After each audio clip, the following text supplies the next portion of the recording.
Okay, so here we go with another Superpowers unboxing, and this is Sinestro.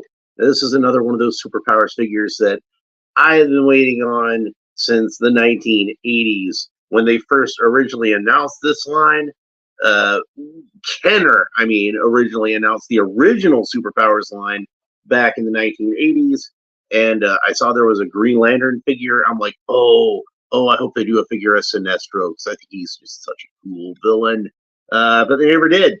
They never did. The first wave had two Batman villains in Joker and Penguin, and then the second wave, or I'm sorry, the first wave had two. The first wave also had two Superman villains in Brainiac, the silvery skull Brainiac, and Lex Luthor, in the Lexorian battle suit. And the second wave on, pretty much all the villains were new gods. So you had Darkseid, Calabac, Desaad, Mantis, the Parademon, Steppenwolf, and then I think it was the third wave, had some really odd choices just in general. But one of the oddest choices I thought was one of the villains was Tyr, who is a Legion of Superheroes villain, and there's not a single Legion of Superheroes character in the entire line besides him. I don't know, man.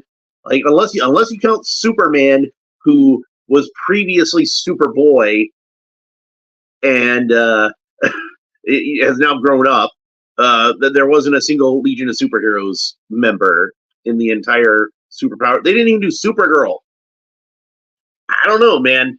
I don't know. I don't know what the thought process was. And then they did Mr. Freeze, which, making Batman villains makes sense because Batman's a character that sells. He's got a lot of great villains. Mr. Freeze is a character that would make a great action figure. I understand it, but man, Tyr was a bad choice.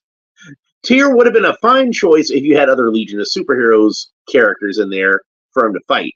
But can you imagine, like, if they did like a whole line of superheroes, and the only villain that they had in the line of villains was like Reverse Flash, and they didn't make a Flash figure at all. You had like Batman, Superman, Green Lantern, Wonder Woman, and Reverse Flash. It's just odd. I don't know why they picked Tyr. I don't understand it. So anyway, always wanted Sinestro in Superpowers, and now finally I have one. So and they also did make a Reverse Flash, but I haven't seen him yet.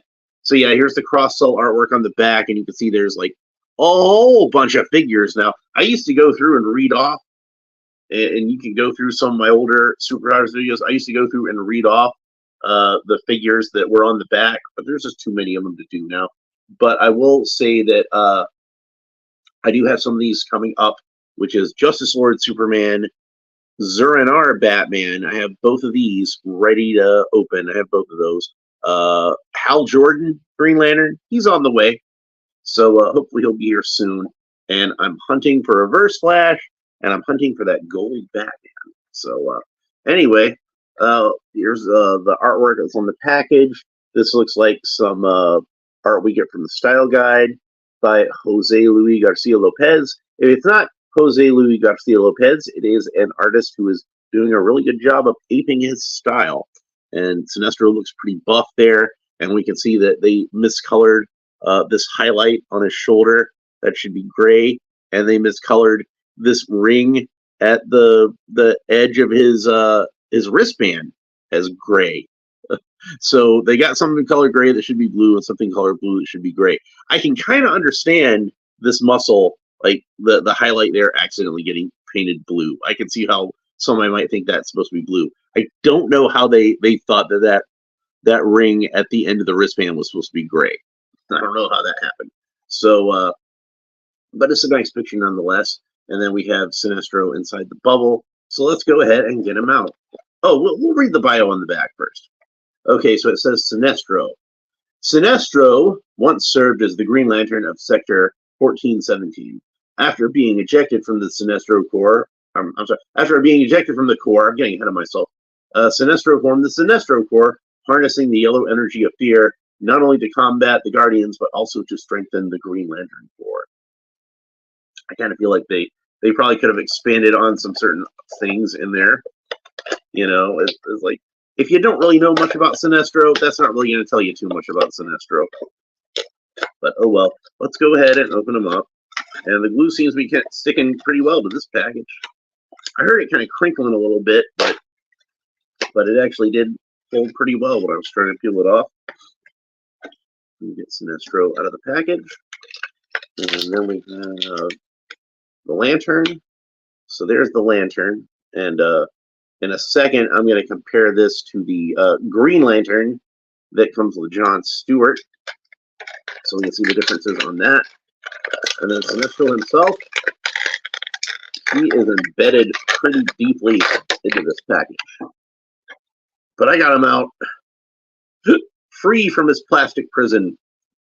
And he does indeed have his ring on his left hand, as he should, because Sinestro goes down the left-hand path.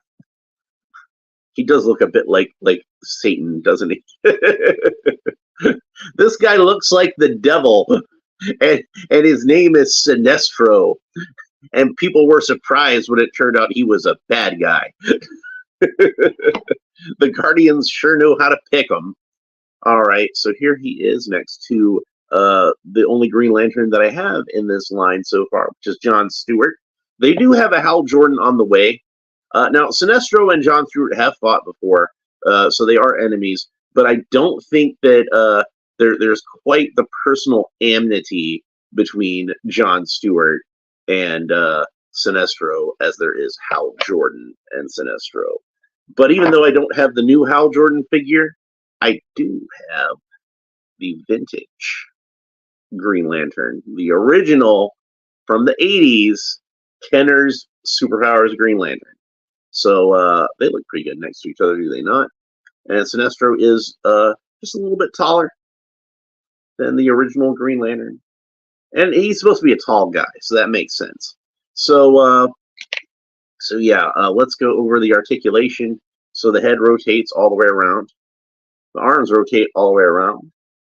Legs kick back about that far, kick forward about that far. He's got a bend at the knee, a little bit more than 90 degrees, but not much more than 90 degrees. And that's pretty much it for articulation. No torso articulation whatsoever. This is a basic 1980s vintage style action figure, so he doesn't get a whole lot in the way of articulation. Although he does have knee articulation, which is more than most 80s action figures got. And let's go have a look at this lantern. So this lantern is molded in yellow plastic. It's got a handle. It's got a little bit of flexibility to it. I noticed as I pulled it out of the package that the ends of the lantern here have a little bit of flexibility to them. I think they made this out of a somewhat softer type of plastic than they usually do. I'm going to take the lantern out of John Stewart's hand, and we can compare the two lanterns. So I was thinking that it was possible maybe that this was the same mold of a lantern, and they just swapped out the handle. But upon closer inspection, I notice it's not, because the top of John Stewart's lantern, it just kind of has like a ring around the lip, and then another another circle around the top. But this one actually has the Sinestro Corps logo kind of molded in there, if you can see it. And then of course the handles are different. And these aren't handles that are separate pieces that are glued on either. These are handles that are molded as part of it. It does look like the same basic sculpt is very similar, but I don't think that they're the same exact sculpt.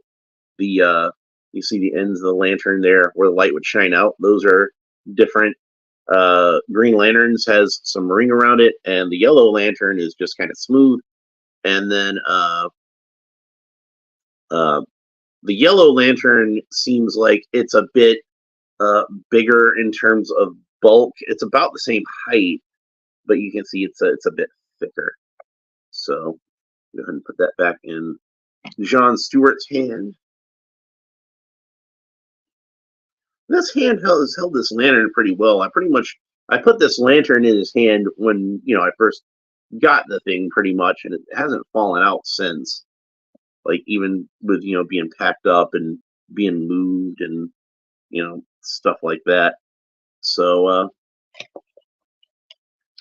anyway, get some of this crud on my fingernails. I don't know what's up with that. You would think I would do this kind of thing before I would shoot a video, but I just woke up. I work nights, so I wasn't really thinking about it.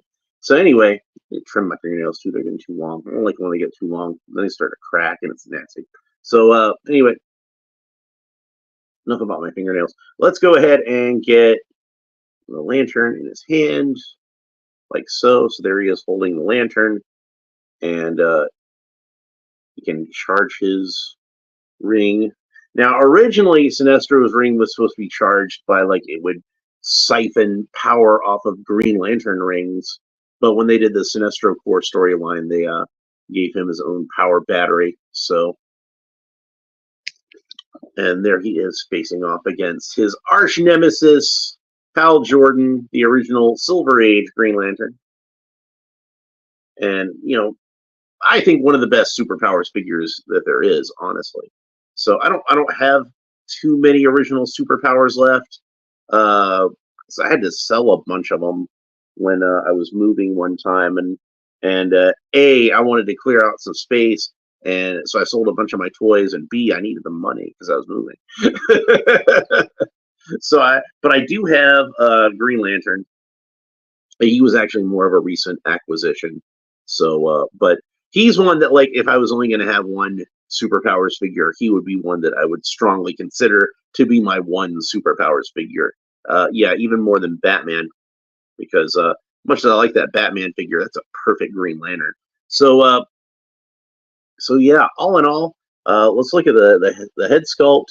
It's got that right sort of look to it, where he's got that sort of angular face. It looks like, because of the pink coloring of his skin, some of the paint detail is getting washed out. But he's got black eyebrows, black irises with black eyelashes, no whites of the eyes on this figure, which is typical for superpowers. Most superpowers figures don't have whites of the eyes. And then he's got a little pencil mustache. He looks a little bit like Vincent Price, which is exactly what I would have wanted a Sinestro figure to look like when I was a kid. I was kind of fascinated with Vincent Price, like I talked about in the Egghead video. And then he's got the blue sort of collar design around the collar, and then the white and blue belt, blue trunks, blue boots, blue wrist gauntlets, which don't have quite as many rings around them. I think Sinestro's gauntlets are supposed to have 5 rings around them. Maybe it's 6. Let's count on this picture. He drew them with 5. So, yeah, it should be 5. But, whatever. Pretty cool figure. I'm pretty happy with this. Not a very long video. Most superpowers videos aren't very long because they're pretty simple figures. And that's what they should be. They should be straight up 1980s figures. They did eventually start putting holes in the feet for figure stands, but unfortunately he does not come with a figure stand, something Mcfarlane's usually really good about. But you can fit your standard Mcfarlane figure stand. He does go right onto that. So you can use one of those if you got an extra one of those handy. So, yeah, Sinestro definitely gets a thumbs up for me. This is a must-have figure for any collector of superpowers. Even if you're one who is kind of snobbish about the Mcfarlane superpowers, and you're all about the vintage, you're all about the Kenner, I can kind of understand that, but still, this would be a good guy to get to stand with your Kenner figures, since Kenner never got around to doing Sinestro, and I think that that would be nice. I know some people complain that they don't have the mechanisms in them like the old superpowers had, where, like, so you can swing squeeze his legs and he swings his ring hand around. That's pretty cool. But Mcfarlane doesn't really do anything like that. These are just kind of basic figures. It'd be nice if they did. I'm not gonna lie about that, but I think it's fine as it is. I'm I'm an adult collector. I don't actually play with toys. That would be childish. I don't do that. Please. No, but it would be nice if they did have the power actions. But I figure it's probably a cost thing. These are like $10 a piece, which is a pretty good price for them. I think that's like I think that's probably about what they would be if they continued making the line all through since the 1980s and they had to deal with inflation. They'd probably be up to about $10 by now. So anyway, that's pretty much it for this episode. If you enjoyed it, please make sure you like and subscribe. All that fun YouTube stuff down below. Leave a comment. Let me know what you think about this figure, and we will talk to you next time. Bye.